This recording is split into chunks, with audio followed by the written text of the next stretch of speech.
اعوذ باللہ من الشیطان الرجیم بسم اللہ الرحمن الرحیم یا ایہا الذین آمنوا اتقوا اللہ وقولوا قولا سدیدا يصلح لكم أعمالكم ويغفر لكم ذنوبكم ومن يطع الله ورسوله فقد فاز فوزا عظيما صدق الله العظيم.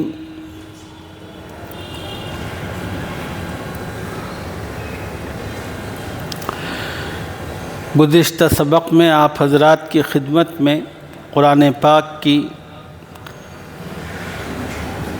جس آیت مبارکہ کی روشنی میں خلاصہ عرض کیا گیا تھا، اس آیت میں اللہ نے تمام اہل ایمان کو مخاطب فرما کر کہا تھا، اے ایمان والو، تم رسول اللہ صلی اللہ علیہ وسلم کو تکلیف نہ دو، ایسی کوئی بات، ایسا کوئی عمل اختیار نہ کرو جس کے نتیجے میں رسول اللہ صلی اللہ علیہ وسلم کو تکلیف ہو۔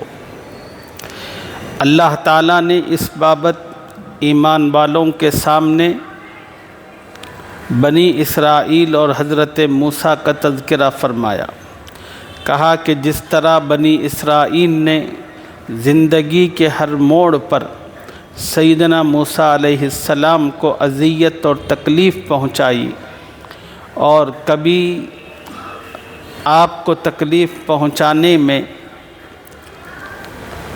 کوئی حصہ باقی رہنے نہیں دیا، ہر طریقے پر، تو اللہ نے یہ بتا کر ایمان والوں کو خاص نصیحت فرمائی۔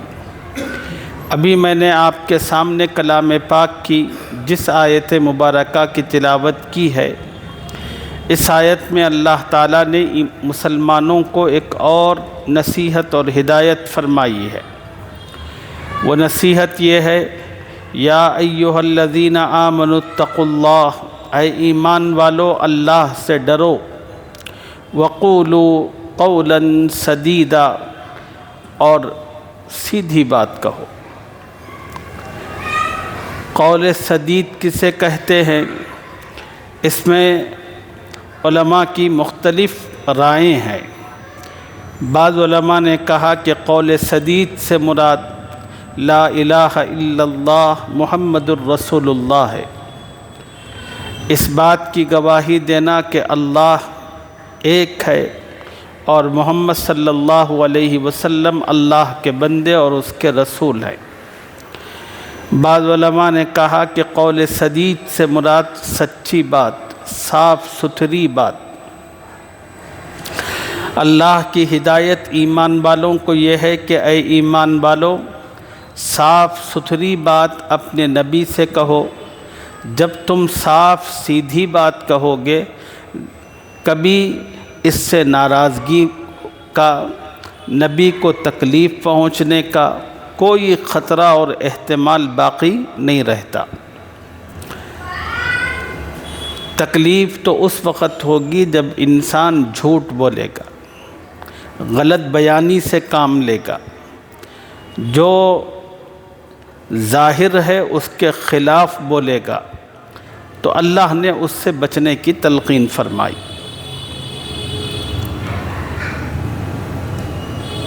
رسول اللہ صلی اللہ علیہ وسلم قرآن کی اس آیت مبارکہ کو خطبہ نکاح میں پڑھا کرتے تھے۔ خطبہ نکاح میں اس آیت مبارکہ کو پڑھ کر نبی علیہ السلام نے زوجین کو کیا نصیحت فرمائی اور اپنی امت کو اس موقع پر کیا پیغام دیا۔ وہ پیغام ظاہر ہے کہ شادی بیاہ کے ایجاب و قبول کے ذریعے دو اجنبی لوگ اللہ کے نام پر ایک ہو رہے ہیں۔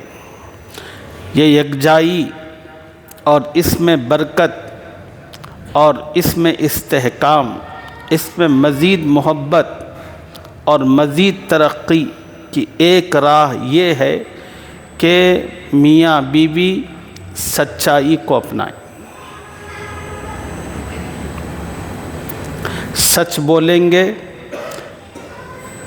ایک دوسرے سے متعلق دل میں احترام پیدا ہوگا، ایک دوسرے کے اندر اعتماد پیدا ہوگا، ایک دوسرے میں موافقت بنے گی، اور یہ تمام کی تمام چیزیں سچائی کے نتیجے میں حاصل ہوتی ہیں۔ نبی علیہ السلام نے ایک طرف اس آیت کریمہ کو پڑھ کر میاں بیوی کو نصیحت فرمائی، اور پھر اس کے ذریعے اللہ کے پیغمبر نے میاں بیوی کے جو سرپرست اور ذمہ دار ہیں ان کو بھی نصیحت فرمائی۔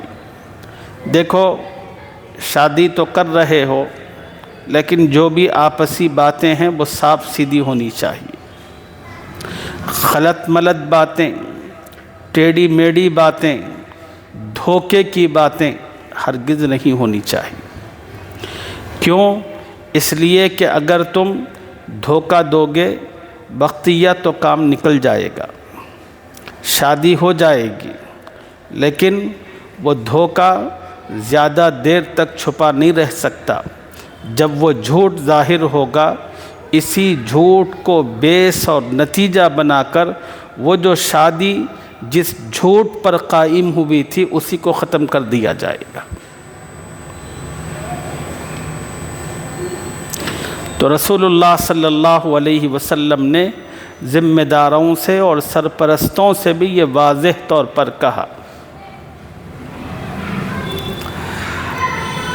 اب کسی کا رنگ کالا ہے، اب مختلف قسم کی چیزیں لگا کر اس کو صاف بتانا، یہ بھی ایک جھوٹ ہے۔ آپ کی بچی وہ تعلیمی قابلیت نہیں رکھتی، اس کو اس تعلیمی قابلیت والا بتانا یہ جھوٹ ہے۔ آپ کی بچی کو گھریلو کام کاج آتا ہے یا نہیں آتا یہ بتانا۔ اب جو لڑکے کے ذمہ دار لوگ ہیں، سمجھ میں آئے گا تو کر لیں گے، نہیں سمجھ میں آئے گا تو نہیں کریں گے۔ اس سے ہوگا کیا؟ اگر کر لیں گے، بعد میں بھی جب ساس جو ہوگی، لڑکے کی ماں، ذہنی طور پر اس تیاری کے ساتھ ہوگی کہ میں جس بہو کو لا رہی ہوں اس کو تو کام نہیں آتا، کام مجھے ہی کرنا ہے۔ وہ اپنے ذہنی اعتبار سے بالکل مطمئن رہتی ہے۔ اب گھر میں نہ کوئی بتنگڑ بنے گا، نہ تماشا ہوگا۔ اب یہاں آتا کچھ نہیں۔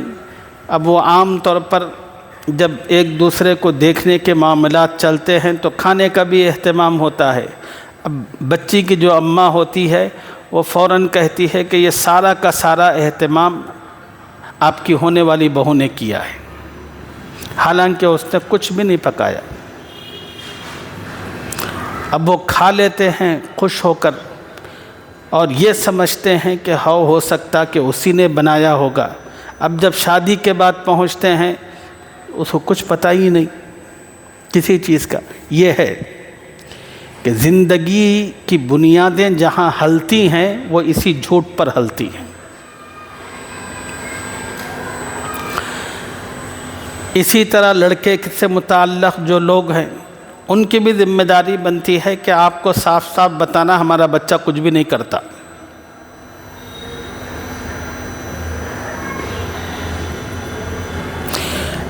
کتنے ایسے لوگ ہیں جو یہ کہتے ہیں کہ بھئی ہم نے شادی اس لیے کی اپنے بچے کی، ہو سکتا کہ سدھر جائیں گا بول کے۔ کسی کا گھر اجاڑنا یہ تھا آپ کو؟ یہ سب تماشے ہیں۔ قرآن مجید کی اس آیت میں اللہ تعالیٰ نے واضح کہا ہے، اے ایمان والو صاف سیدھی سچی بات کہو۔ لڑکا کیا کرتا ہے کیا نہیں کرتا، کتنا اگر سوال کریں کہ بھئی کماتا نہیں کماتا، ان کرتا ایک کماتا ایک، آپ بول رہے ہیں ایک۔ سالری ایک ہے اور آپ جو ہے دستاویزات کے اندر کچھ اور لکھ رہے ہیں، سب کے سب دھوکے کی باتیں، غلط بیانی۔ یہی وہ چیزیں ہیں، یہی وہ باتیں ہیں جو ازدواجی زندگی میں آگے چل کر دراڑ کا سبب اور ذریعہ بنتی ہے۔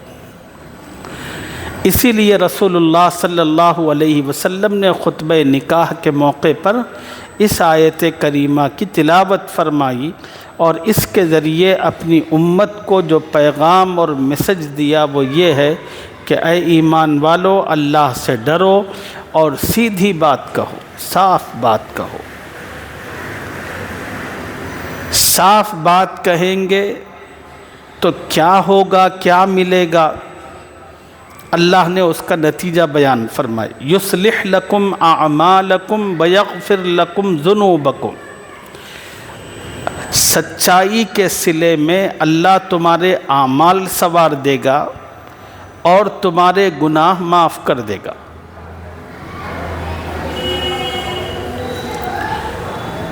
حضرت مولانا شاہ عبد القادر صاحب رحمۃ اللہ علیہ نے فرمایا، سچ ایسی چیز ہے اس کی وجہ سے انسان کو دنیا کے اندر عزت و احترام حاصل ہوتا ہے، اعتماد ملتا ہے، اور آخرت میں انسان کے اعمال اللہ تعالیٰ کے یہاں شرف قبولیت حاصل کریں گے، اور جب اعمال شرف قبولیت پائیں گے تو پھر اس آدمی کو نجات حاصل ہوگی۔ یہ مطلب ہے سچائی کا۔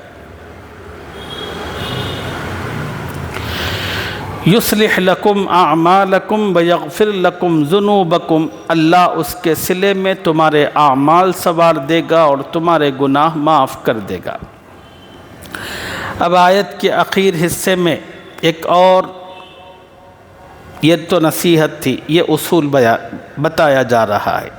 وَمَن يُطِعِ اللَّهَ وَرَسُولَهُ، جو شخص اللہ اور اس کے رسول کی فرما برداری کرے گا، فقد فاز فوزا عظیما، یقیناً وہ بڑی کامیابی پائے گا۔ اللہ کے نبی نے خطبہ نکاح میں اس آیت کی تلاوت کی اور اس تلاوت کے ذریعے پیغام دیا۔ دیکھو خوشی کا موقع ہے، ایک مومن خوشی میں بھی آزاد نہیں ہوتا، اپنے غم میں بھی آزاد نہیں ہوتا۔ مومن جب لا الہ الا اللہ پڑھتا ہے، محمد الرسول اللہ کہتا ہے، تو اپنی زندگی، اپنے گلے میں وہ خدا کی رسی ڈالتا ہے۔ اب اس کے اپنے جذبات پر، اس کے اپنی کسی چیز پر اس کا اختیار نہیں رہتا، اس لیے کہ جو مومن ہے اس نے تو اپنا سودا کر دیا۔ ان اللہ اشتری من المؤمنین انفسهم واموالهم بان لهم الجنہ، اللہ تعالیٰ نے ایمان والوں سے سودا کیا کہ اللہ تعالیٰ نے کہا کہ کون ہے ایمان والے جو اپنی جان، اپنا مال مجھے دیں گے؟ کون ہے بیچنے والا مجھے؟ تو ایمان والے نے اللہ سے پوچھا کہ اللہ جی، اگر میں اپنی جان اور اپنا مال آپ کو بیچوں، آپ کیا دیں گے؟ تو اللہ نے کہا کہ جنت دوں گا۔ تمام کے تمام ایمان والے خوش ہو گئے اور انہوں نے اپنی جان اور اپنا مال خدا کو دیا۔ پھر اللہ کی کرم نوازی دیکھیے، جس جان اور مال کا سودا ہو چکا تھا ہمارا، پھر خدا نے وہی جان وہی مال پھر ہمارے کو دیا ریٹرن دے کر۔ اللہ تعالیٰ نے کیا کہا؟ دیکھو تمہاری جو جان تھی، تمہارا جو مال تھا، وہ تو تم نے مجھے بیچ دیا، میں لے لیا ہوں، اب وہ جان وہ مال تمہیں واپس دے رہا ہوں، مگر یاد رکھنا یہ جان اب تمہاری نہیں ہے، یہ مال یہ تمہارا نہیں ہے، تمہاری جان پر بھی میرا حکم چلے گا، تمہارے مال پر بھی میری مرضی چلے گی۔ یہ ہے وہ سچائی حقیقت جس کو سب نے بھلا دیا۔ اگر یہ سچائی اور حقیقت پیش نظر ہوتی تو پھر آدمی زندگی کے کسی مرحلے کے اندر شکوے شکایتیں ہرگز نہ کرتا، بلکہ اس کے بدلے میں یوں کہتا، جان دی ہوئی اسی کی تھی، حق تو یہ ہے کہ حق ادا نہ ہوا۔ اسی کو کہا وَمَن يُطِعِ اللَّهَ وَرَسُولَهُ فَقَدْ فَازَ فَوْزًا عَظِيمًا۔ خطبہ نکاح میں اس آیت کو پڑھ کر اللہ کے نبی نے پیغام دیا، خوشی میں بھی ایک مسلمان نہ آزاد ہوتا ہے، غم میں بھی آزاد نہیں ہوتا۔ خوشی میں بھی اس کو اللہ اور اس کے رسول کے قوانین اور طریقوں کو پیش نظر رکھنا ہے، غم میں بھی خدا کے حکم نبی کے طریقوں کو پیش نظر رکھنا ہے۔ جو زندگی کے ہر موڑ ہر مرحلے میں اللہ رسول کے طریقوں کو پیش نظر رکھے گا وہی بڑی کامیابی پانے والا ہے۔ اگلی جو آیت ہے بڑی اہم آیت ہے۔ اس آیت میں اللہ تعالیٰ نے بڑا زبردست میسج اور پیغام دیا ہے، انشاءاللہ اس کی تفصیل اگلے سبق میں آپ حضرات کی خدمت میں عرض کریں گے۔ اللہ مجھے اور آپ کو قرآن کا صحیح فہم اپنے کرم سے عطا فرمائے، آمین یا رب العالمین۔ سبحان اللہ و بحمدہ، سبحان اللہ۔